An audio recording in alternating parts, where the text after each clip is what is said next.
दोस्तों, आज मैं आपको 2015 की एक हॉरर थ्रिलर मूवी को एक्सप्लेन करूंगी जिसका नाम इंट्रूडर्स है। तो दोस्तों, ये कहानी एक लड़की एना की है जो कि कई सालों से अपने घर से बाहर नहीं निकली थी अपने मेंटल हेल्थ के खराब होने की वजह से, क्योंकि उसके साथ कुछ ऐसा हुआ था जो कि आपको भी हैरान कर देगा। और तभी बाद में हम ये भी देखते हैं कि कुछ बदमाश उसके घर आ जाते हैं कुछ पैसों को लूटने के लिए। तो आपको क्या लगता है, क्या वो लोग पैसे ले पाएंगे? तो इसी थ्रिलर मूवी की एक्सप्लेनेशन जानने के लिए इसे एंड तक सुने। दोस्तों, ये कहानी काफी इंटरेस्टिंग और अच्छी है।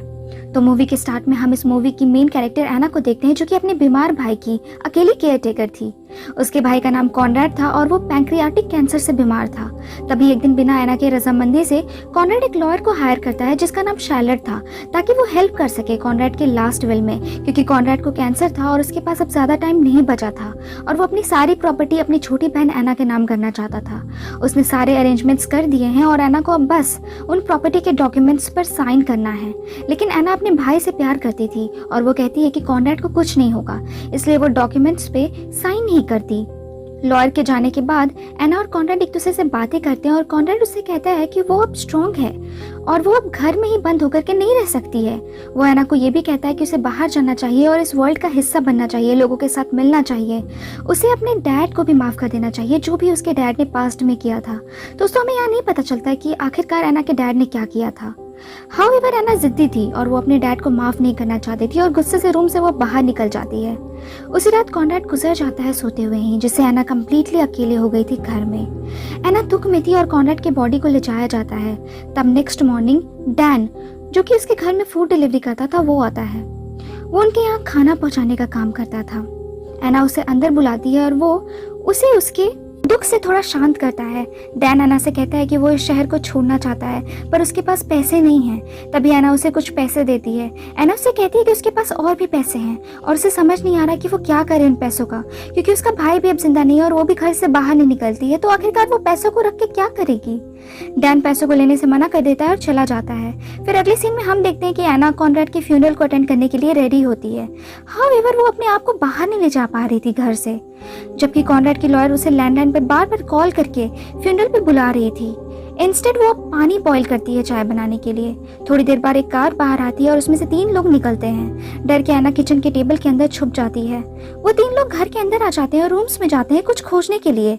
अचानक से चाय की केतली जो स्टोव पे थी उसमें से विसल की आवाज आती है, क्योंकि एना ने पानी गर्म होने के लिए स्टोव पे रखा था और इसी से वो लड़के आवाज से इधर देखते हैं। एना तब सोचती है कि उसे कहीं और छुपना होगा, तो वो किचन से निकलकर ऊपर जाती है और फिर वो लोग किचन में आते हैं। केटल को बॉयल पे देख वो लोग रियलाइज करते हैं कि एना जरूर घर पे है, तो इसलिए वो लोग फोन लाइंस को भी कट कर देते हैं ताकि एना किसी को कॉल ना कर सके। और वो लोग तभी एना को सर्च करते हैं। उन्हीं में से एक आदमी जिसका नाम पेरी था वो ऊपर जाके इन्वेस्टिगेट करता है और फाइनली एना को सर्च कर लेता है। एना दौड़ के फ्रंट डोर तक जाती है पर अपनी परेशानी के कारण वो बाहर नहीं जा पा रही थी। वो लड़के भी ये देखकर शॉक हो जाते हैं कि आखिरकार ये बाहर क्यों नहीं भाग रही है। फिर वो लोग उसे अंदर बैठाते हैं और उनका लीडर जेपी उससे क्वेश्चन करता है कि आखिरकार उसने पैसे कहाँ रखे हैं।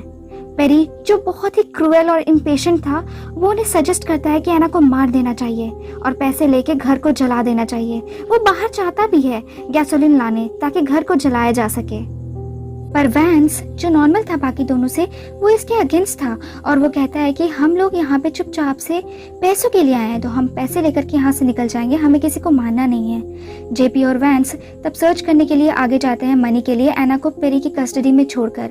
मीनवाइल पेरी उससे पूछता है कि कितनी फनी बात है कि वो डोर से जाते जाते रुक गई, उसे तो भाग जाना चाहिए था।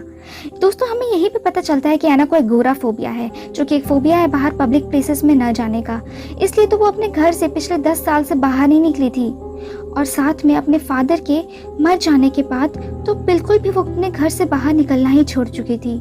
ये जान के पेरी उसके साथ बदमाशी करता है और उसे बाहर खींच के ले जाता है, जिससे एना पैनिक करती है। तभी जेपी आके एना को पकड़ लेता है। इस समय एना वहीं पे टॉयलेट कर देती है डर के। जेपी एना से पैसों का पूछता है पर एना तभी पैनिक में थी और वो कुछ बोल नहीं पा रही थी। वो एना को वापस अंदर लाता है और इस टाइम वैंस को कहता है कि वो उसे उसकी कस्टडी में छोड़कर जा रहा है, क्योंकि पेरी हमेशा कुछ ना कुछ गड़बड़ कर देता है। उसके बाद हम देखते हैं कि वैंस एना को एक क्लीन कपड़े देता है पहनने के लिए, लेकिन वो हिलती भी नहीं है चेंज करने के लिए। इसी बीच जेपी और पेरी बेसमेंट में जाते हैं और बहुत सारे डोर्स को देखते हैं, जिसमें से एक डोर पे हैंडल नहीं था। एना वैंस से तभी बातें करने की कोशिश करती है और कहती है कि वो उन दोनों की तरह नहीं है। इससे वैंस गुस्से से एना के पास जाता है और कहता है कि ये पूरा आइडिया उसी का तो था, उसे लूटने का, और वो लोग उसको नहीं छोड़ेंगे। तभी डैन, वही केटरिंग वाला लड़का, वहाँ आता है और वैंस को पुश करता है, पर तभी वैंस डैन का नाम लेता है और हमें पता चलता है कि वो दोनों एक दूसरे को जानते थे। एना तभी रूम से बाहर भागती है छुपने के लिए। तभी जेपी और पेरी आके देखते हैं कि डैन और वैंस के झगड़े के चक्कर में एना भाग चुकी है। पेरी और वैंस एना को सर्च करते हैं, जबकि जेपी डैन को लिविंग रूम में बांध के रखता है। इम्पेशेंट पेरी एना के बर्ड को केज से निकालकर उसे मारने की धमकी देता है ताकि एना सामने आए। हाउएवर एना नहीं आती, जिससे पेरी बर्ड को मार देता है जेपी और डैन को लिविंग रूम में ज्वाइन करने से पहले। एना बाथरूम में छुप जाती है और वैंस उसे ढूंढ लेता है। वो डर जाती है और एक्सीडेंटली उसे थ्रोट में स्टैब करके उसे मार देती है। एना फिर वैंस की डेड बॉडी को बेसमेंट में लाती है।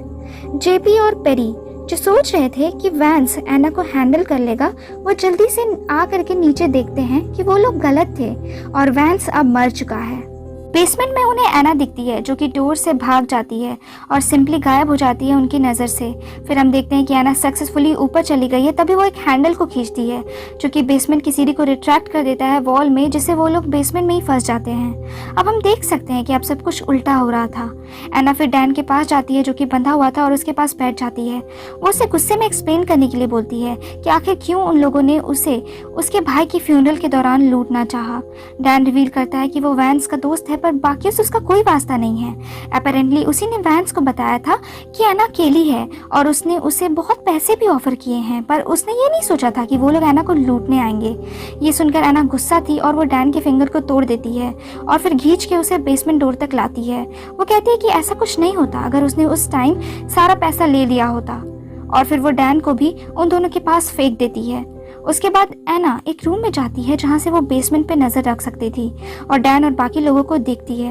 हम देख सकते हैं कि डैन का नी कैप नीचे गिरने से डिसलोकेट हो गया था और तभी उनमें से कोई एक उसके पैर को दबा के उसके नी कैप को रीअलाइन करता है। उसके बाद एना बेसमेंट डोर को खोलती है और कहती है कि फर्स्ट एड का सामान दूसरे रूम में है। पेरी, जो फ्रस्ट्रेटेड था, वो डैन के लेग पे मारता है। जेपी यहाँ पे काफी डिप्लोमेटिक था। वो एक रूम में घुसता है, पर डोर पीछे से बंद हो जाता है तभी, क्योंकि एना के पास एक स्पेशल कंट्रोलर था जो सब कुछ कंट्रोल कर सकता था बेसमेंट में। पेरी, जो अभी बहुत फ्रस्ट्रेटेड था, वो अपने आप को एक डोर से मारता है और उससे दूसरी तरफ निकलता है, जो कि एक खाली हॉलवे था और एक रूम भी था उधर। वो ये भी डिस्कवर करता है कि ये रूम जेपी के रूम के बगल में था। तभी अचानक से हॉलवे की लाइट चली जाती है और जिज्ञासा से पेरी हॉलवे की तरफ जाता है और लाइट फिर आ जाती है। तभी वो वॉल में एक होल देखता है। वो उसके अंदर देखता है तो उसे सीढ़ियों का एक सेट ऊपर जाते हुए दिखता है। हाउएवर, जब वो जेपी को अलर्ट करने के लिए इस बारे में जाता है, तभी एना उसके पीछे आके उसके सर पे एक हथौड़े से मारती है। दोनों में हाथापाई होती है और वो उस पे हावी होके उसे चोक करता है, पर अपने माथे पर चोट की वजह से उसकी पकड़ कमजोर हो जाती है और ज्यादा खून बहने से उसकी वहीं पे मौत हो जाती है। उसके बाद कॉनरेड की लॉयर शार्लेट के घर में आती है एना को चेक करने के लिए। वो पूछती है कि आखिर डैन की कार बाहर क्यों खड़ी है। इसी बीच बेसमेंट में डैन पेरी को चेक करने के लिए जाता है, पर उसे वहाँ एक फ्रीजर मिलता है और उसे खोलने से उसे उसमें बहुत सारी फ्रोजन डेड बॉडीज दिखती है।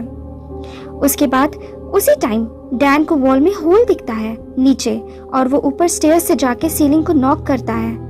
तभी ऊपर शार्लेट को डैन के नॉक करने की आवाज आती है, पर एना उसे कन्विंस कर ही लेती है कि ये आवाज तो हाउस के रेडिएटर से आ रही है। शार्लेट ज्यादा फिर क्वेश्चन नहीं करती और वहां से चली जाती है। उसके बाद एना बेसमेंट में जाने का सोचती है।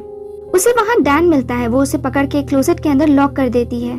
फिर वो दूसरे रूम में जाती है जहां हम देखते हैं कि एक वन वे मिरर है जिससे वो जेपी को वॉच कर रही थी। एना स्पेशल कंट्रोलर निकालती है और वार्डरोब का दरवाजा खुलता है, जिससे डैन क्लोजेट से जेपी के कमरे में चला जाता है। तभी डैन जेपी से कहता है कि पेरी मर चुका है और उसने उसकी डेड बॉडी को फ्रीजर में देखा है बाकी डेड बॉडीज के बीच में। तभी जेपी को शक होता है कि एना उन लोगों को देख रही है, तो वो मिरर को तोड़ने की कोशिश करता है, पर तभी एना स्पीकर से कहती है कि ग्लास बुलेट प्रूफ है। वो जेपी को कहती है कि ड्रॉअर से शर्ट निकाल करके पहन ले। जेपी गुस्से से पहनता है और उसके पास जब कुछ करने को नहीं था, तब वो सोचता है कि एना के घर में इतने क्रीपी रूम्स क्यों हैं आखिर उसके घर के अंदर। तभी सोच के वो कहता है कि कॉनर उसका भाई जरूर एक साइको था। और वही उससे कहता होगा कि विक्टिम्स को इन ट्रैप्स में फंसाने के लिए, और कॉनरेड साइको की तरह उन्हें मार देता होगा और वो बाहर से ये सब देखती होगी और साथ में दोनों भाई बहन इस चीज़ को एंजॉय करते होंगे। एना जेपी की बातों से गुस्सा हो जाती है और एक ओपनिंग से जेपी के कमरे में एक फोल्डर डालती है। वो कहती है कि वो और कॉनरेड केवल पेडोफाइल्स को ही किडनैप करते थे, मतलब जो बच्चों के साथ गलत करते थे उन्हें किडनैप करते थे ताकि उन्हें सबक सिखा सकें, क्योंकि उनके फादर भी एक पेडोफाइल थे जो एना को अब्यूज करते थे जब वो बच्ची थी। पर एक दिन कॉनरेड ने ये सब के वजह से उनके फादर को मार डाला था और इसके बाद से ही एना ने घर से बाहर निकलना बंद कर दिया था डर के मारे। इतने अब्यूज से उसका मेंटल स्ट्रेंथ खत्म हो चुका था और वो शॉक में थी, इसलिए उसने घर से बाहर जाना छोड़ दिया था। इसलिए उसे फोबिया भी हो गया था। ये सुन के जेपी सरकास्टिक हो जाता है और एना की एंजाइटी को ट्रिगर करता है। वो सारी गंदी चीजें बोल के जो एना के फादर ने उसके साथ किया होगा। वो ये भी कहता है कि उसका भाई एक साइको था और मेंटली सिक पर्सन था जिसे लोगों को मारना पसंद था। वो उसे चुप होने के लिए बोलती है और रोने लगती है, जबकि डैन भी जेपी को चुप रहने के लिए कहता है। एना फिर रिवील करती है कि एक रिवॉल्वर है रूम में और डैन को जेपी को मारने का कहती है। वो ये भी प्रॉमिस करती है कि अगर डैन जेपी को मारेगा तो वो उसे बाहर आने देगी। पर डैन जो कि दयालु था वो ऐसा करने से मना कर देता है, जबकि जेपी ये सुन के डैन को पुश करके गन खुद ले लेता है। एना तभी उससे कहती है कि तुम एक चोर हो, चोरी करते हो, अभी भी टाइम है, अपने अंदर पछतावा लाओ। और तभी हम देखते हैं कि जेपी रोता है। तभी वो गन अपने हेड पे पॉइंट कर लेता है। ऐसा लग रहा था कि वो एना के वर्ड्स को मान रहा था, पर बाद में पता चलता है कि वो तो केवल मजाक कर रहा था और हंसने लगता है। इंस्टेड वो डैन को मारने की धमकी देता है अगर एना उसे बाहर नहीं आने देगी तब। एना डैन को मरने नहीं देना चाहती थी तो वो दोनों को बाहर आने देती है। जेपी और डैन बाहर आते हैं। जेपी तभी बाहर वैंस की डेड बॉडी को देखता है और गुस्सा हो जाता है और बदला लेना चाहता है एना से, क्योंकि एना ने वैंस और पेरी दोनों को ही मार डाला था। डैन उसे रोकता है पर वो उसे मारता है और भागने की बजाय जेपी गैसोलीन घर में डालता है। तभी एना फाइनली उसे पैसे देकर कन्विंस कर रही थी कि वो ये घर न जलाए, पर जेपी को पैसा नहीं चाहिए था क्योंकि उसके सारे दोस्त अब मर चुके हैं, तो वो पैसा लेकर के अब क्या करे। एना और जेपी में तब हाथापाई होती है और एना तभी भाग करके ऊपर चली जाती है। गुस्से में जेपी एना के पीछे जाता है और उसे बेड पर फेंक देता है और एक साइको की तरह वो कहता है कि वो एना के साथ सब कुछ करेगा उसे मारने से पहले, जो उसके डैड करते थे। तभी डैन आके उसे रोकता है, जिससे जेपी डिस्ट्रैक्ट हो जाता है और एना उससे रिवॉल्वर छीन के उसे शूट करके वहीं पे मार डालती है। दोस्तों, ये रिवॉल्वर जेपी डैन से छीना था उस रूम में, और वही रिवॉल्वर उसके पास अभी भी था जिसे एना ने छीन करके उसे ही मार डाला। उसके बाद एना और डैन नीचे शांति से आते हैं और एना चेयर पे बैठ जाती है और एक भी शब्द नहीं कहती। डैन और एना एक दूसरे को देखते हैं और डैन डोर बंद करके तभी चला जाता है। और फिर बाद में एना हिम्मत करती है और डिसाइड करती है कि अब उसे कोई फोबिया नहीं है। इतना कुछ हो जाने के बाद उसे अब किसी चीज़ का डर नहीं था और उसमें अब एक आत्मविश्वास आ चुका था जो कि पहले उसमें नहीं था। और एना तभी बाहर आके खुद से घर को जला देती है। फिर एना घर को जला के जाने लगती है उस लाइफ को जीने के लिए जो उसका भाई चाहता था उसके लिए। दोस्तों, मुझे अच्छा लगा कि एना का फेयर अब खत्म हो चुका था। मुझे ऐसा लगता है कि एना ने घर को इसलिए जलाया क्योंकि पहले वही घर उसे आराम देता था, पर उन चोरों के घुस जाने से एना का सुकून उस घर में अब खत्म हो चुका था और उसने फोर्सफुली घर को जला डाला ताकि वो अपने एक सीमित जोन से दूर रह सके, क्योंकि ये अब उसका पीसफुल प्लेस नहीं था और अब उसका भाई भी वहाँ नहीं था जिसके साथ वो अंदर रहती और बातें करती। उसे अपने आप को एडजस्ट करना ही था इस वर्ल्ड में सर्वाइव करने के लिए। आखिर कब तक वो इस घर में रहती, एक ना एक दिन तो उसे बाहर आना ही था, तो क्यों ना वो उसी दिन उस घर से निकले। तो दोस्तों, ये कहानी यहाँ पे खत्म होती है और अगर आपको मेरी एक्सप्लेनेशन पसंद आती है तो आप हमारे channel movie show time Hindi को लाइक, शेयर और सब्सक्राइब जरूर करें। तब तक के लिए थैंक यू सो मच।